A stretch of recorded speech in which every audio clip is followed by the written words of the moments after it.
Ruang kolaborasi modul 1 3A5. Prakarsa perubahan kelompok 1. Anggota kelompok 1. Yang pertama adalah Rasyanto sebagai presentasi, yang kedua Ratnawati sebagai notulen, yang ketiga Tulusno sebagai penjawab, yang keempat Lis Indriati sebagai moderator, yang kelima Eka Lianti sebagai penanya. Prakarsa perubahan yaitu melalui pendekatan inquiry apresiatif. Inquiry apresiatif merupakan pendekatan manajemen perubahan yang kolaboratif dan berbasis kekuatan. Landasan berpikir yang berfokus pada upaya kolaboratif menemukan hal yang positif dalam diri seseorang. Pendekatan inquiry apresiatif di Indonesia dikenal dengan Bagja. Inquiry apresiatif Bagja yaitu yang pertama, buat pertanyaan, atur eksekusi, jabarkan rencana, gali impian, ambil pelajaran. Visi, ini adalah visi masing-masing. Pertama, saya sendiri Rasyanto mewujudkan siswa yang beriman, unggul, dan berkarakter sesuai dengan profil pelajar Pancasila. Yang kedua, Ratnawati mewujudkan siswa yang beriman dan bertakwa kepada Tuhan Yang Maha Esa, berkarakter mandiri dan berinovatif. Yang ketiga, Tulisno mewujudkan siswa yang beriman, berprestasi, berkarakter, dan berakhlak. Yang keempat, Eka Yulianti mewujudkan peserta didik yang religius, mandiri, berpikir kritis, kolaboratif, kreatif, dan berteknologi. Yang kelima, Lis Indriati terwujudnya peserta didik yang beriman, bertakwa, berakhlak mulia, mandiri, berkarakter, serta kreatif dan terampil teknologi sesuai profil pelajar Pancasila.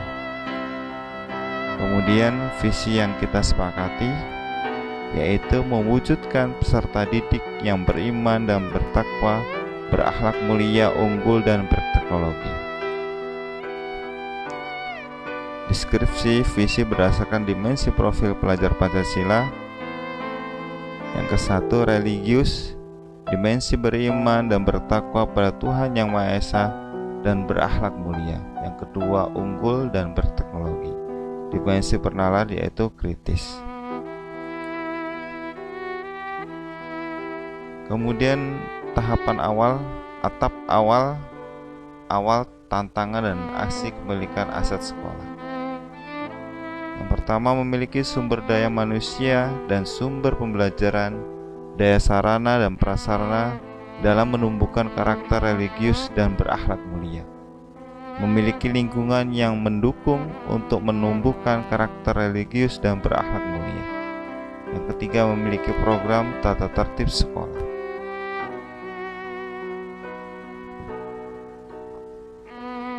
Tantangan, masalah yang dihadapi. Yang pertama, siswa belum mampu menjalankan sholat 5 waktu.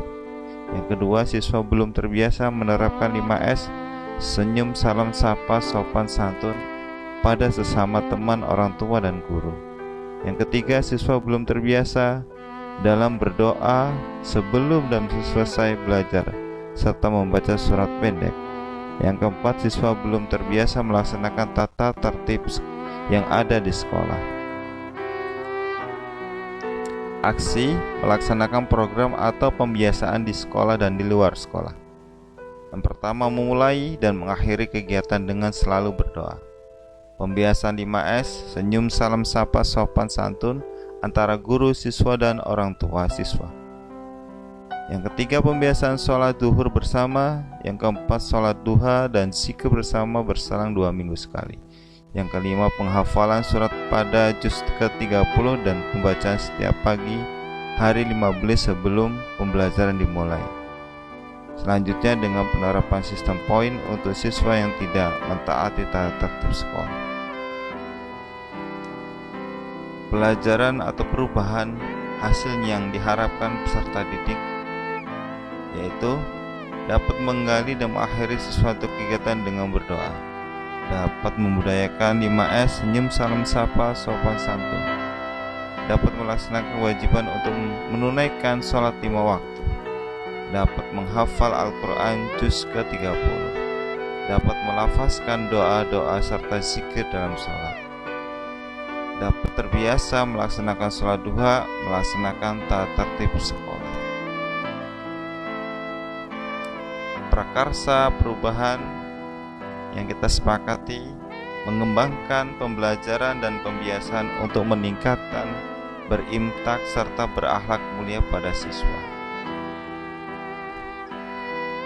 Buat pertanyaan utama, pertanyaannya, prakarsa perubahan mengembangkan pembelajaran dan pembiasaan untuk meningkatkan sikap beriman dan bertakwa serta berakhlak mulia.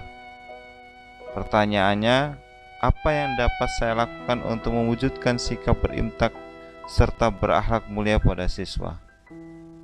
Kemudian, daftar tindakan penyelidikan yang perlu dilakukan untuk menjawab pertanyaan. Pertama adalah mencari informasi dari buku, jurnal, dan buku guru agama atau BK. Bagaimana meningkatkan sikap beriman dan bertakwa serta berakhlak mulia peserta didik. Yang kedua, berkolaborasi dengan guru agama, BK, wali kelas, kepala sekolah, atau pihak orang tua. Selanjutnya, ambil pelajaran. Pertanyaannya, siapakah guru yang pernah memiliki pengalaman untuk meningkatkan sikap berimtak dan berakhlakul karimah? Yang kedua, aktivitas apa saja yang dapat meningkatkan sikap berimtak dan berakhlak mulia pada peserta didik?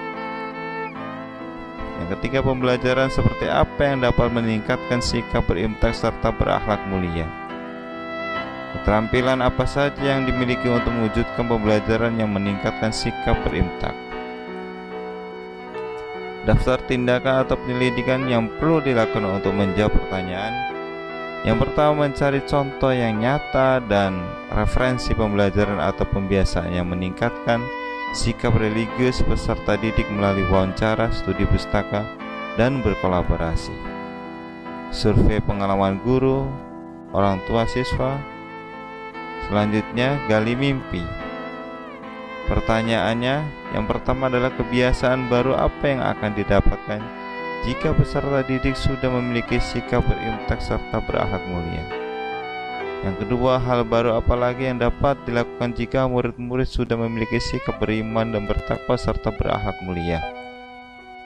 Daftar tindakan penyelidikan yang perlu dilakukan untuk menjawab pertanyaan. Yang pertama, membuat gambaran, narasi deskriptif situasi kelas dalam setiap pembelajaran saat murid bersikap beriman, bertakwa, dan berakhlak mulia. Daftar nilai sikap dan daftar nilai sosial.